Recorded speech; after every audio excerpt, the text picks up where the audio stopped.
अस्सलामुअलैकुम everyone, welcome to my YouTube channel. इस tutorial में हम लिस्ट के बारे में बात करने वाले हैं।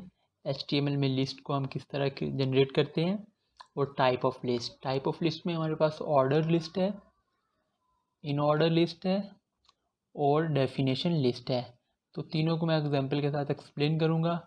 तो मैंने VS कोड एडिटर को ओपन किया हुआ है। यहाँ पे मैं एक इंडेक्स की फ़ाइल क्रिएट कर लेता हूँ फर्स्ट, index.html के नाम से, और shift plus exclamation mark inter मारा तो मेरे पास क्या है, एक HTML का बॉयलर प्लेट आएगा।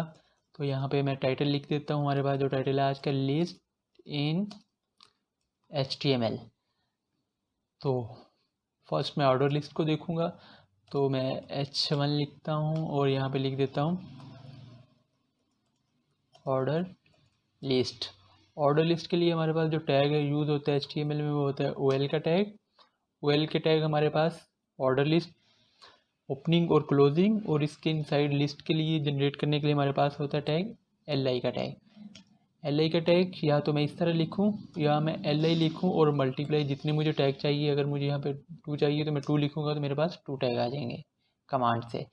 तो यहाँ पे हम लिस्ट जनरेट कर सकते हैं। कोई भी रेसिपी के लिए मैं उसके इंग्रेडिएंट लिखना चाहता हूँ, या मैं यहाँ पे लिखता हूँ आपके वेब डेवलपमेंट के लिए हमें कौन से बेसिस कोर्सेज की ज़रूरत होती है, तो मैं HTML लिख देता हूँ, HTML, CSS, जावा स्क्रिप्ट। तो मैं अब क्या करता हूँ, इसको ओपन करता हूँ और आउटपुट देखते हैं हम।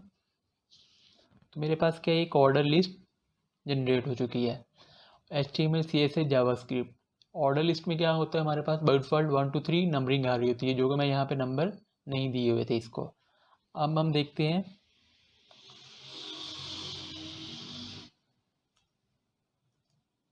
BR का टैग मैं लाइन ब्रेक के लिए यूज़ करता हूँ, स्पेस के लिए हम।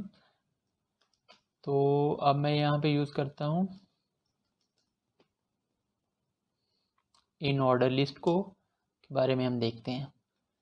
तो H1 का टैग इन ऑर्डर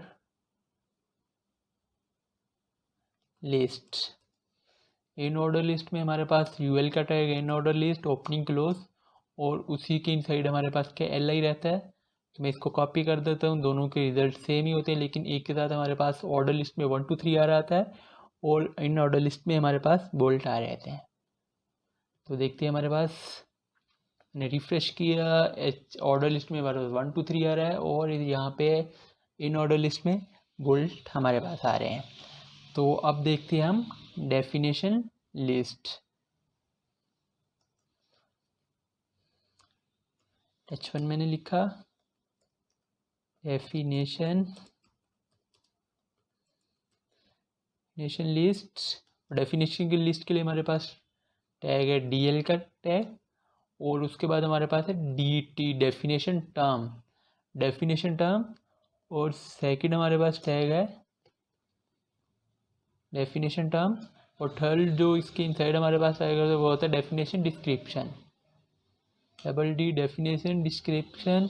और डेफिनेशन टर्म में ये है कि हमारे पास कोई भी डेफिनेशन है तो वो हम लिखते हैं, तो हमारे पास पहले हम डेफिनेशन का टाइटल लिख रहे होते हैं, फिर उसके नेक्स्ट लाइन से हम उस डेफिनेशन की एक्सप्लेनेशन लिखते हैं। तो मैं यहाँ पे लिखता हूँ CSS, तो मैं लिखता हूँ यहाँ पे अगर CSS stands for cascading style sheets। तो देखते हैं आउटपुट, डेफिनेशन लिस्ट में आए।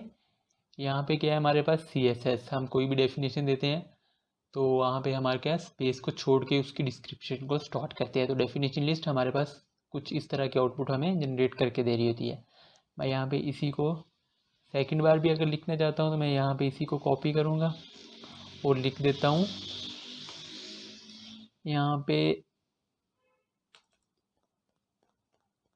HTML, और यहाँ पे एग्जाम्पल में लिख देता हूँ HTML स्टैंड फॉर, इसकी डिस्क्रिप्शन में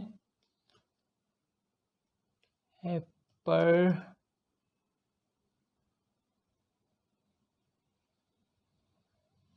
text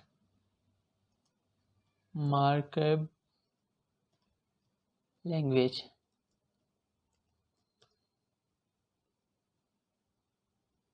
तो आउटपुट देखते हैं। तो हमारे पास हाइपरटेक्स्ट मार्कअप लैंग्वेज लिखा हुआ आ रहा है। तो ये हमारे पास 3 तरह की लिस्ट थी। फर्स्ट ऑर्डर लिस्ट थी, उसमें हमारे पास क्या था, जो आउटपुट जनरेट करके दे रहा था लिस्ट थी और उसके पास एक नंबरिंग आ रही 1 2 3। सेकेंड में ऑर्डर लिस्ट थी, वही आउटपुट थी लेकिन उसके साथ बुलेट आ रहे थे। थर्ड में हमारे पास डेफिनेशन लिस्ट थी, वो हम कोई भी डेफिनेशन लिखते हैं तो वहाँ क्या देते हैं, उसकी डिस्क्रिप्शन में स्पेस दे के उसको स्टार्ट करते हैं। तो वो हमारे द्वारा इस तरह कुछ जनरेट हो रही थी आउटपुट में। तो यहाँ पे हमारा ट्यूटोरियल एंड हुआ। वीडियो अच्छी लगी है तो चैनल को सब्सक्राइब करें और बेल आइकन को प्रेस करें।